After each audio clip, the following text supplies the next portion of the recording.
গোলাপের রয়েছে নানা প্রকারভেদ। তবে ভালোবাসা দিবসে লাল গোলাপের চাহিদা থাকে শীর্ষে। লাল গোলাপকে ভালোবাসার প্রতীক হিসেবে ধরা হয়, কিন্তু এর পেছনের ইতিহাস কি জানেন? এর সূত্র খুঁজতে হলে আমাদের ফিরে যেতে হবে পৌরাণিক যুগে। প্রাচীন গ্রিকরা ভালোবাসার দেবী হিসেবে আফ্রোদিতিকে পূজা করত, আর রোমানরা তাকে ডাকত ভেনাস নামে। বিশ্বাস করা হয় দেবী আফ্রোদিতি তার প্রেমিক অ্যাডোনিসকে অত্যন্ত ভালোবাসতেন। প্রেমিকের মৃত্যুর শোকে দেবীর বুকে রক্তক্ষরণ হতো, আর সেই রক্ত থেকে গোলাপের রং হয়ে উঠেছিল লাল। সে পৌরাণিক কাহিনী সপ্তদশ শতকে আরো জনপ্রিয় করে তোলেন সুইডেনের রাজা দ্বিতীয় চার্লস। পার্সীয় সফরকালে তিনি ফুলের ভাষা নামে একটি সাংকেতিক ভাষার প্রচলন করেন, যেখানে বিভিন্ন ফুলের মাধ্যমে অনুভূতি প্রকাশ করা হতো।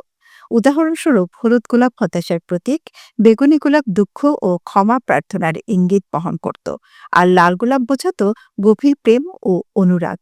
রাজা চার্লসের প্রচলিত এই ধারণা ও পৌরাণিক কাহিনী মিলিয়ে ১৭ শতক থেকে লাল গোলাপ বিশ্বব্যাপী ভালোবাসার প্রতীক হিসেবে প্রতিষ্ঠিত হয়। তাই ভালোবাসা দিবস বা প্রেমের প্রকাশে লাল গোলাপ আজও প্রেমিক প্রেমিকার হাতে জায়গা করে নেয়।